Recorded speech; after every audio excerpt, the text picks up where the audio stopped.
Welcome to Talasaki, ladies and gentlemen. I don't know what I just did there, but ladies and gentlemen, welcome to Talasaki, September the 16th, 2017. Ladies and gentlemen, I hope you guys see my newest video, Superstar Factory. I'm not going to tell you anything else. I need to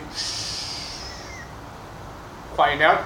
And ladies and gentlemen, we will be doing top 5. Ladies and gentlemen, if you guys didn't see the newest video of WWE, they talk about the attacks of the McMahons. If you guys didn't see that one. But mine's a top 5 of bosses getting destroyed. Not really getting destroyed. But it's just like that. But it's like the McMahons. But we're going to be talking about TNA bosses and the WWE. General managers. Not just the owners of the WWE. General managers is like the boss. Makes the matches. So let's call this one Beat Up GM. Alright, so our first GM, let's talk about John Laurinaitis, because a lot of people beat up John Laurinaitis. Not just CM Punk, not just John Cena, but a lot of people beat up John Laurinaitis because of his people power. I can't really do it. People power. And that was in 2012. I was getting bored of it because you've seen a lot of GMs be a bad guy and get their butts kicked and bad things happen and then they get fired.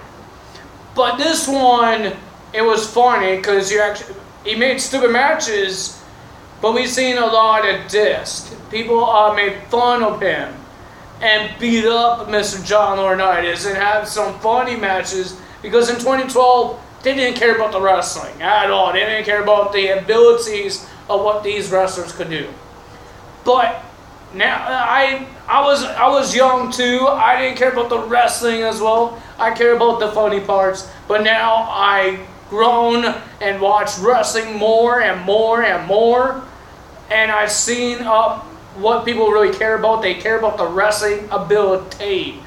So, but they had Michael Cole versus John Cena. Cena was spraying him with a fire extinguisher, putting a barbecue sauce on him, seeing John Laurinaitis get his butt kicked multiple times from The Rock, from John Cena, from CM Punk. Who else beat the living hell out of that guy? I think everybody wanted to beat the living hell of John Laurinaitis. But ladies and gentlemen, the last time we seen John Laurinaitis, his career was on the line. His GM career is on the line. If the Big Show loses at 2012's No Way Out inside a steel cage against John Cena. And of course, he lost. And ladies and gentlemen, Cena had him on the attitude adjustment. And Mr. Vince McMahon, with his famous words, "You're fired." I can't do any of these things.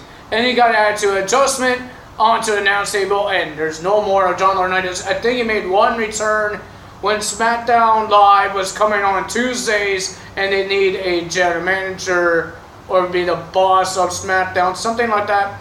But there was a whole bunch of other guys. Let's see who else. Let's talk about TNA. TNA had Dixie Carter.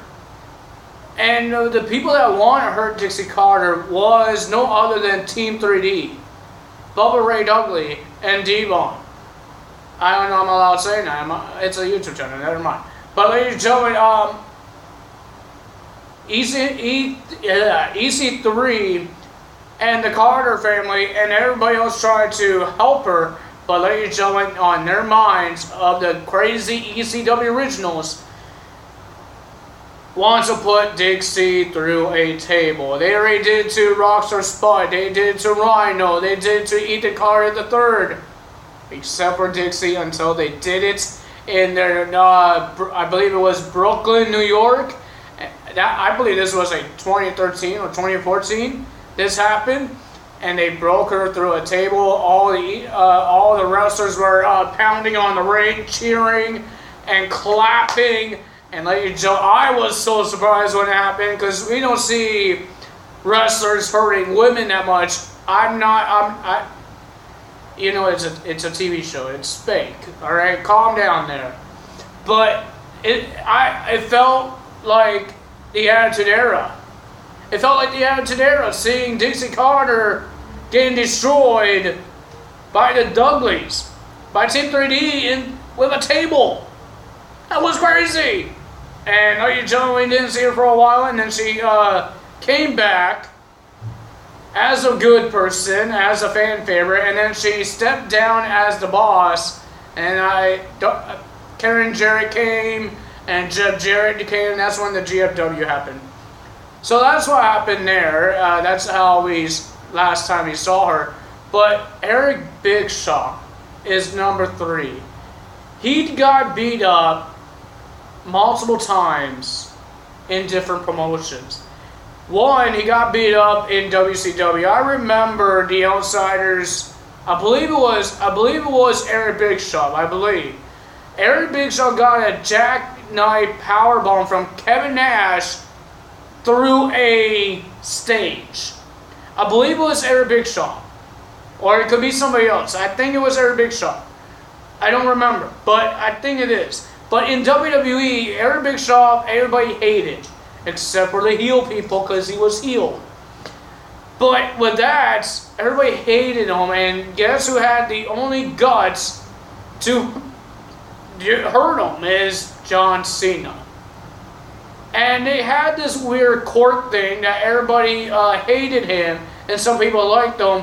But Vince McMahon fired Mr. Eric Bischoff, and then he says, we're going to take out the trash.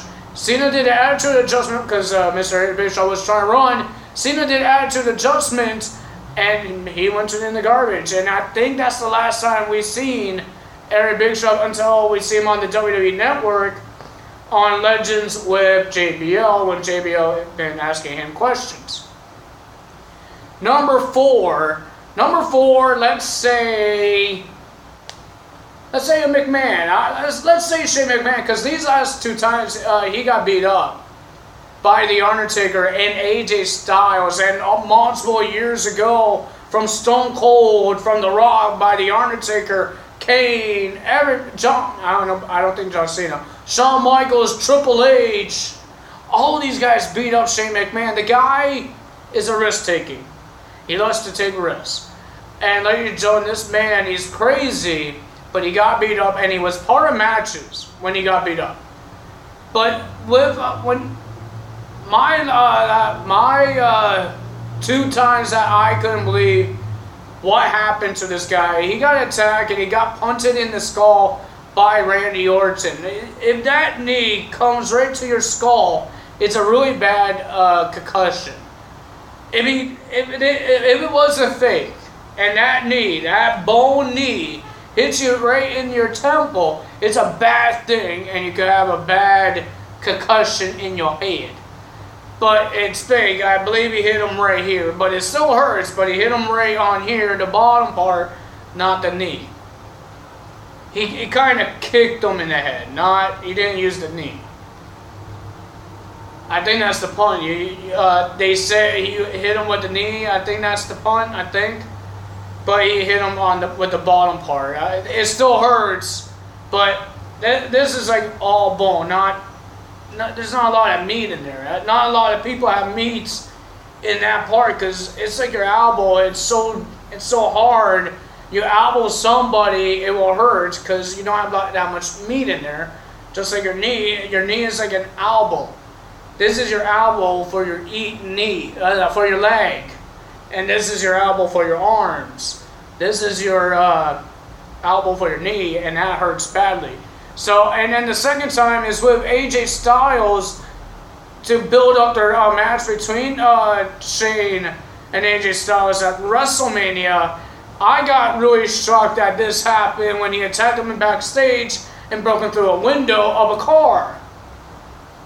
And Shane McMahon left in 2009, I believe. He had a match, and then he left, and then he came back in 2016 for WrestleMania to versus The Undertaker to lose, and he's been the commissioner of SmackDown Live. He's present as a SmackDown commissioner. So, ladies and gentlemen, I want to talk about Vince McMahon, because Vince is an old man. I'm not saying he's old and he shouldn't get hurt. It's just this guy got brutalized by Brock Lesnar, by The Undertaker, And he's like 70 years old, and he got a frog splash by Kevin Owens and a headbutt right in the head. It's not that hard to make Vince to bleed right now because the guy can't wrestle. But when he was getting attacked by The Rock, by Stone Cold, he wasn't that old. He actually could wrestle. He did wrestle sometimes, but he actually could wrestle and fight back. But these times when he was in the same ring with Brock Lesnar, and Brock Lesnar did an F5, and he got a hip replacement. The boss just lets himself take bumps. The boss himself takes bumps. I don't know why. He's 70 years old and he takes bumps. You saw the F5 when he versed CM Punk that time. You saw him. He didn't really do much, but he got saved, I believe. He got saved. And then, Brock Lesnar came out, and then Triple H came out. He got saved still, but he got saved, and he got attacked by Kevin Owens. He got attacked by Roman Reigns, and he couldn't do much. When he did a Superman punch, he did not really sell it. He didn't sell it. He just fell on his side because when Roman Reigns does a Superman punch, people just lay on their backs, like they fall really back down on their backs. But Vince can't do that. He has to land on his side sometimes because never he had a hip replacement. Sometimes it's not easy to recover. So and then he gets attacked by Kevin Owens this week on SmackDown Live, and this is what I can't believe. He actually took a bump off a turnbuckle when Mr. Kevin Owens did a frog splash to the ribs of Vince McMahon. That's freaking crazy. A 70-year-old man. You can't fake Kevin Owens jumping on to Vince McMahon. You can't fake that. He actually could get hurt when you jumped on that. It's hard to fake that. They know how, but you actually could see Kevin Owens' body, his belly, lands onto Vince McMahon's belly, and that's really, really hard to fake. I don't think I could do that either. But, it's easy. Just put yourself like this and land on your legs and feet, but that will hurt you more. But that was crazy. 70-year-old man gets that, a frog splash, and oh my God, and a headbutt. He actually did hit him in the head, and you saw the cut coming down on his face. It was brutal. I don't know any of those things was fake. I think the kick to the guts was fake. But the cut of his head, that blood, it's hard to fake it now because they don't use blades anymore and they don't use fake blood. Because in these past 2 years,